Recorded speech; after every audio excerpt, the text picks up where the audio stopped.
जय शिवराय भावांनो. तर काँग्रेसचे आपले वडेट्टीवार काका कशी डबल ढोलकी ते बघायचंय का? बघायचंय? गण्या लाव रे तो व्हिडिओ. मी आजही जोरगीराने सांगतो आपल्याला, मला ओबीसीतून या कारण हा निजामच्या वेळेस मराठवाड्यातला कुणबी समाज मराठा समाज हा ओबीसी होता हे मला माहित आहे.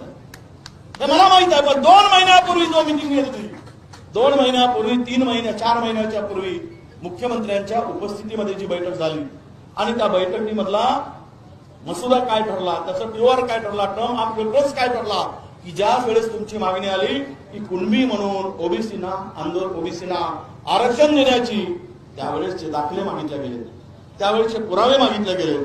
त्यावेळेस कोणी मागितले? त्यावेळेस कमिशनरला त्याचं अध्यक्ष केलं गेलं. पण ते मीटिंग एकही झाली नाही.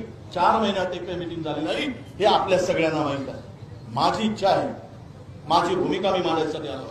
एक ओबीसीचा नेता म्हणून, विरोधी पक्षाचा नेता म्हणून, एक काँग्रेस कार्यकर्ता म्हणून माझी भूमिका आहे. तुम्हा सगळ्यांना, मराठा सगळ्या माझ्या विशेष करून या मराठवाड्यातील जो निजामाच्या काळात कुणबी म्हणून होते, तुम्ही घेतला नाही, विदर्भातल्या लोकांनी घेतला, त्याचा आनंद घेतला, त्याचा म्हणजे आरक्षणाचा फायदा घेतला, तुम्ही घेतला नाही. पण आजही आमची भूमिका आहे की महाराष्ट्रातील ओबीसी समाजांना, आपल्या मराठा समाजांना ओबीसीतून आरक्षण द्या, ही माझी भूमिका आहे. हा जी.आर. काढला आणि सरकार पुरस्कृत, अरे बसा 2 मिनिट, त्या 2-4 उभे आहेत ते, तुमच्या मुळावर उठला हा जी.आर. तुमचा उद्ध्वस्त करणारा हा जी.आर., तुम्हाला बर्बाद करणारा हा जी.आर. आहे. हा जी.आर. जर रद्द झाला नाही तर तुमची पिढी तुम्हाला माफ करणार नाही. म्हणून बसा. त्या गोंदियाचे आता येऊन गेलेत ना, आमचे बबलू भाऊ कुठे गेले?